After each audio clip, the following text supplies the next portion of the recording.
Hello, this is the U.S. Constitution, 5 Key Concepts Everyone Should Know, Part 1. Please watch Part 2 after viewing this Part 1.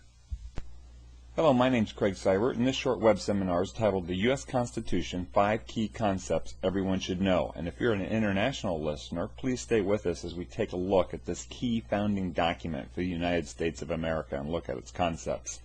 90% of today's Americans have never heard what you're about to hear. In the late 1700s, however, 90% of Americans had a basic understanding of the concepts in this web seminar.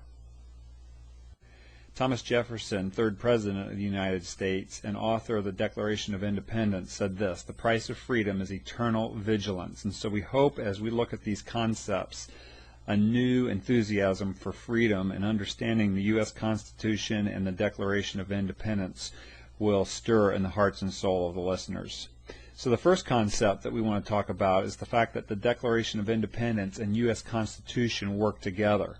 And there's actually a short web seminar on this topic, but to summarize, the Declaration of Independence serves as the charter or the purpose document for the United States, why the United States was founded and on the core principles on which it was founded. And then the U.S. Constitution serves as the bylaws for the United States. That is, it's our organizational document and how we'll govern ourselves. And so this is a key concept, that the Declaration and the Constitution work together, and that the Constitution acts on the principles and beliefs that are written in the Charter for the United States, that is, the Declaration of Independence. The Declaration of Independence, of course, was signed July 4th, 1776. It was over 11 years later that the U.S. Constitution was pulled together, and this graphic is just simply to show the difference in size of the two documents, the Declaration being about 1,400 words long and the Constitution being about 4,500 words long. Finally, there's an additional part of the Constitution not shown here that was added shortly after the initial ratification or during it, and that is the Bill of Rights, and it is a concise listing of the rights of the citizens of the United States as well as the rights of the states, and there's 10 items in the Bill of Rights. Now, as a next step, let's take a look at understanding the basic structure of the main body of the Constitution. And here we show what is typically viewed by people as the first and main page. The first key concept is this: the total length of the United States Constitution is over 4,500 words. About 4,000 of these words describe how the three branches of government are to operate, and we'll take a look at that. And then another 400 words describe the relationship between the states and the process for making amendments to the Constitution. Here in this diagram, we show how these three branches of government are broken up, both by way of sequence, but also how much text of the Constitution is dedicated to each of the three branches. The first branch that's listed in the U.S. Constitution is the legislative branch, called Congress, and there's two parts of the legislative branch, the House of Representatives and the Senate, and they are identified in Article 1 of the Constitution and listed here. It's interesting to note that the House of Representatives is discussed first, then followed by the Senate. And as we'll discuss later, there's significance in this sequence in that the founders believed that the House of Representatives would be the slightly more powerful of the three branches because it was closest to the people. There would be a balance of powers, but the House of Representatives has some unique characteristics and responsibilities.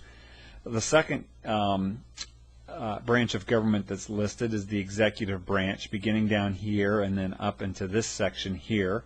The third branch of government is the judicial branch, the Supreme Court, and then the remaining part of the government or Constitution deals with the relationship between the states and the process for making amendments. What might be lost in this process, though, is the importance of the first 52 words. We've looked at the document as it's been bracketed in this fashion, but if you look at the first 52 words of the Constitution, you'll find that these are the most important. And the first 52 words are literally contained in this small box here. And so as you can see, by way of quantity of words, 52 words out of 4,500 is not many, and yet they're the most important words in the Constitution. They state the 6 core purposes for which the Constitution was written. These 6 core purposes serve to define and limit the remaining 4,450 words of the Constitution. And so these words are so important that they literally dictate what the rest of the Constitution should be guided by way of interpretation. And as I had said previously, this Constitution also is interpreted or built upon the Declaration of Independence.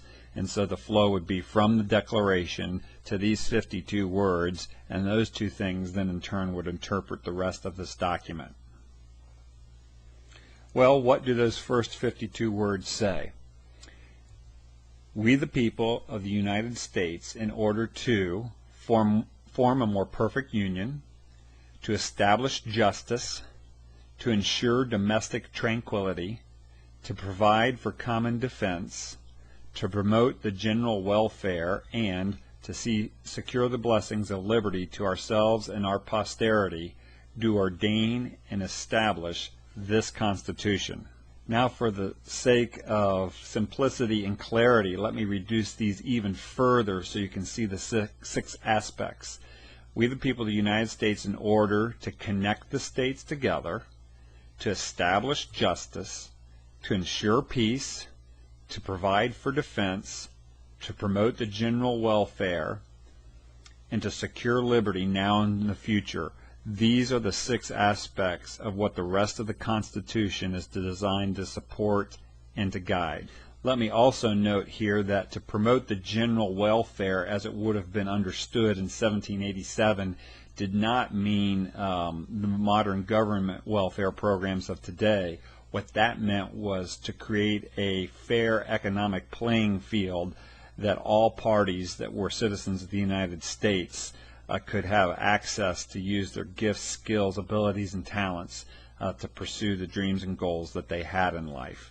But not the government handouts that we associate with welfare today. As I've said already, everything else in the Constitution is supposed to serve only these 6 purposes. As citizens of the United States, we need to memorize these first 52 words. What a difference it would make. To continue this seminar, you'll want to watch part 2 now after watching this brief close of some other helpful resources. As we conclude, there are some additional resources you may want to take advantage of after watching the YouTube videos on this playlist. For more Freedom videos, check out July4thfreedom.com. For tools on growing in your faith, check out the 21dayfaithexperiment.org. For complete worldview training that integrates faith and life, check out biblicalworldviewtraining.org. And then finally, to team up with other young professionals that are making a difference in the world, check out PriorityAssociates.org. My name is Craig Seibert. Thank you for listening.